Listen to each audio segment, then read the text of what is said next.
अटल जी ने कहा था, हार नहीं मानूंगा, रार नहीं ठानूंगा, काल के कपाल पर लिखता मिटाता हूं, गीत नया गाता हूं, गीत नया गाता हूं। मैं ऐसे बहनों भाइयों से आज ये कह रहा हूं कि सरकार का संकल्प, स्वास्थ्य मंत्री जी बैठे हुए हैं, प्रधानमंत्री आज नरेंद्र मोदी हैं, चिंता ना करें। गवर्नर साहब तो सिकल सेल के पीछे पड़े हुए हैं बिल्कुल, कि छोड़ना नहीं है इसको।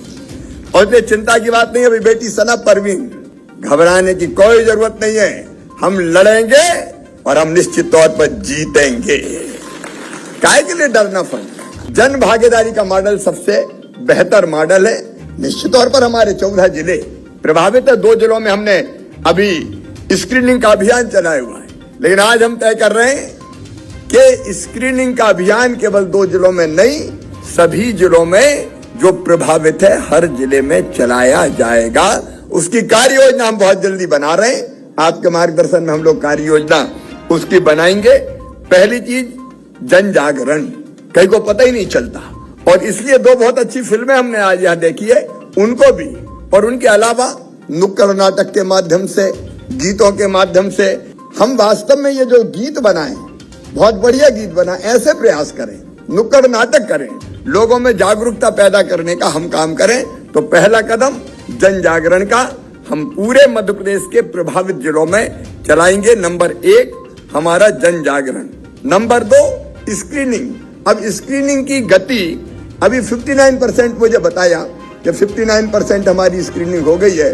अब इस गति से स्क्रीनिंग चली तो कई बच्चों की तो स्क्रीनिंग ही नहीं हो पाएगी, इसलिए उसको बढ़ाना पड़ेगा हमको।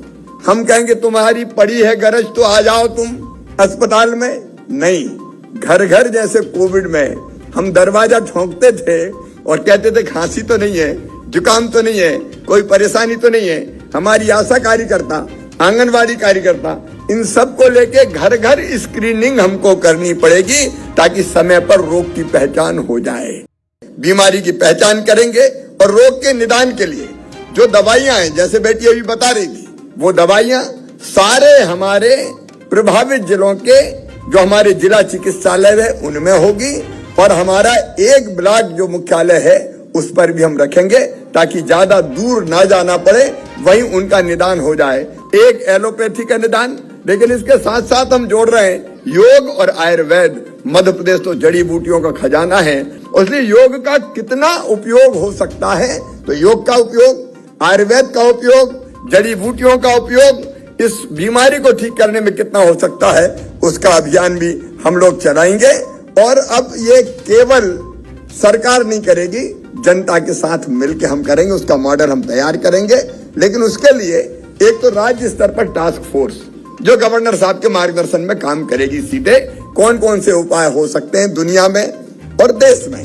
नंबर 2 टास्क फोर्स केवल प्रदेश में काम करे इसकी जरूरत नहीं है, जिले में समस्या है, इसलिए जिले की टास्क फोर्स भी हम बनाएंगे। और उस टास्क फोर्स में हम समाज सेवियों को, समाज में से भी ऐसे लोग जिनके दिल में तड़फ हो, ऐसे डॉक्टर जो सिकल सेल के इलाज के लिए अपनी जिंदगी झोंक के काम कर रहे हैं, ऐसे समाज सेवी भी हम टास्क फोर्स बनाएंगे।